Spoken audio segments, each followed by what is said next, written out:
মহিলাদের প্রস্রাবের রাস্তার মুখে গোটা, দলা অথবা মাংসপিণ্ড এটি নিয়ে অনেক রোগীই ভোগেন এবং কেউ কেউ বলেন যে আমার প্রস্রাবের রাস্তার সাইডেই একটি বড় গোটা, যেটি আগে ছোট ছিল এটি দিন দিন বড় হচ্ছে। এরকম উপসর্গ নিয়ে আমার অনেক মা বোনেরা ভোগেন। ওনারা লজ্জায় পুরুষ চিকিৎসকের কাছে যেতেও চান না। আর যেহেতু একটা সময় ছিল মহিলা ইউরোলজিস্ট অ্যাভেলেবল ছিল না, এখনও খুব বেশি অ্যাভেলেবল না, সে কারণে হয় কি ওনারা বেশিরভাগ সময় দেখা যায় এটি নিয়ে অবহেলিতই থেকে যান বা দিন দিন উপসর্গ বাড়তে থাকে, সমস্যাটি বাড়তে থাকে। এখন আসি যে কী কী কারণে এরকম প্রস্রাবের রাস্তার মুখে গোটা বা পাশে গোটা হতে পারে। যেমন ধরুন, এক ধরনের সমস্যা হয় যেটিকে আমরা বলি ইউরেথ্রাল ক্যারুনকল। সেক্ষেত্রে কী হয়, প্রস্রাবের রাস্তার মুখে এক ধরনের মাংসপিণ্ড দেখা যায়। আমরা বলি পেছন সাইডে, পোস্টেরিয়র লিপে এটি র্যাপসবেরি লাইক থোকা থোকা মাংসপিণ্ডের মতো থাকে। কেউ কেউ বলেন যে ওখানে টাচ করলে ব্লিডিং হয় বা মেলামেশার সময় ব্লিডিং হয়। অনেক রোগী বলেন যে ব্যথা হয়, প্রস্রাব করতে অসুবিধা হয়, এগুলো নিয়ে আসে। আবার কারো কারো ক্ষেত্রে কোনো উপসর্গ থাকে না, কিন্তু দেখা যায় উনি হয়তো নিজে লক্ষ্য করেছেন যে এরকম সমস্যা আছে।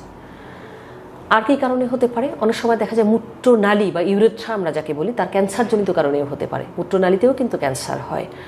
সেক্ষেত্রেও দেখা যায় এরকম মাংসপিণ্ড নিয়ে আসতে পারে। টাচ করলে ব্লিডিং হয়, প্রস্রাব করতে অসুবিধা হয়। যখন ক্যান্সারজনিত কারণে আরও ছড়িয়ে যায় তখন তো ব্যথা নিয়ে আসে। কুস্কিতে ফোলা বা লিম্ফ নোড নিয়ে আসে যখন আরও ছড়িয়ে যায়। এছাড়া কী কারণে হতে পারে, প্রস্রাবের রাস্তার সাইডে কখনো কখনো গোটা নিয়ে আসে, যাকে আমরা বলি প্যারা ইউরেথ্রাল সিস্ট। প্যারা ইউরেথ্রাল যে গ্ল্যান্ড আছে, সেই গ্ল্যান্ডের যে সেক্রেশন এটি যখন বাহিরে বের হতে না পারে তখন কিন্তু এ ধরনের সিস্ট তৈরি হয়, যেক্ষেত্রে একটু বলের মতো জিনিস নিয়ে আসে। এ ধরনের বলের মতো জিনিস যদি প্রস্রাবের রাস্তার সাইডে থাকে বা কেউ কেউ বলেন যে বেলুনের মতো হয়ে যায় বা এটি দিন দিন বাড়ছে, তখনও কিন্তু প্রস্রাব করতে অনেক সময় বাধাগ্রস্ত হতে পারে। প্রস্রাবে অনেকেই বলেন যে না, আগে ক্লিয়ার হতো, এখন আর ক্লিয়ার হয় না। যখন বড় হয় ব্যথা হয়, কখনো কখনো এখানে ইনফেকশনও হতে পারে। এরকম উপসর্গ পেলে আমাদের মা বোনেরা অপেক্ষা না করে একজন বিশেষজ্ঞের পরামর্শ নিলে হবে কি, যে উনি আপনাকে আগে দেখুক যে আদৌ সমস্যাটা কী। যেমন ধরুন, ইউরেথ্রাল ক্যারুনকল যদি হয়, যদি আমরা ইউরোলজিস্টরা দেখি যে না ক্যারুনকল, সেক্ষেত্রে কিন্তু উপসর্গ যদি না থাকে আমরা বেশিরভাগ সময় ইস্ট্রোজেন ক্রিম বা অ্যান্টি ইনফ্ল্যামেটরি ক্রিম দেই, হিপ বাথ নিতে বলি, এতেও ভালো হয়ে যায় রোগীরা। অপারেশন কিন্তু সবসময় প্রয়োজন পড়ে না। কিন্তু যাদের ক্ষেত্রে তীব্র উপসর্গ থাকে বা এগুলোর পরেও ভালো হয় না, সেক্ষেত্রে হয়তো ওই জায়গাটি কেটে ফেলে দেওয়া হয় এবং বায়োপসি করা হয়, মাংস পরীক্ষা করা হয় যে খারাপ কিছু হলো কিনা। আবার যেমন ধরুন অন্য রোগের কারণে যদি হয়, যেমন মূত্রনালীর ক্যান্সার বা এরকমের জন্য যদি হয়, সেক্ষেত্রে তো আপনার চিকিৎসা হচ্ছে নির্ভর করবে কোন স্টেজে আছে তার উপর।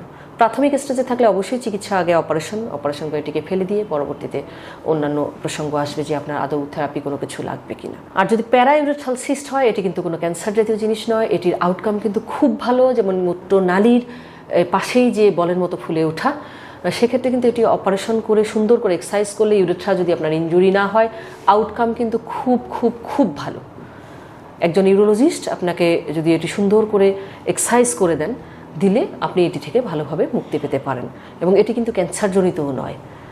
হয়তো আমরা অপারেশনের পরে ক্যাথেটার দিয়ে রাখি রোগীকে কিছুদিনের জন্য, এরপর এটি খুলে দেওয়া হয়। তাই আশা করি যদি কারো প্রস্রাবের রাস্তার মুখে এরকম গোটা, মাংসপিণ্ড, দলা বা বলের মতো বা বেলুনের মতো বা প্রস্রাবের রাস্তার সাইডে এরকম কিছু থাকে, দেরি না করে একজন বিশেষজ্ঞের পরামর্শ নেবেন। অন্তত নির্ধারণ করুন যে এটি খারাপ কোনো কারণে নাকি যেটি আছে সেটি নিয়ে অপেক্ষা করা যায় বা সেটি কি চিকিৎসা করলে ভালো হয়। ধন্যবাদ।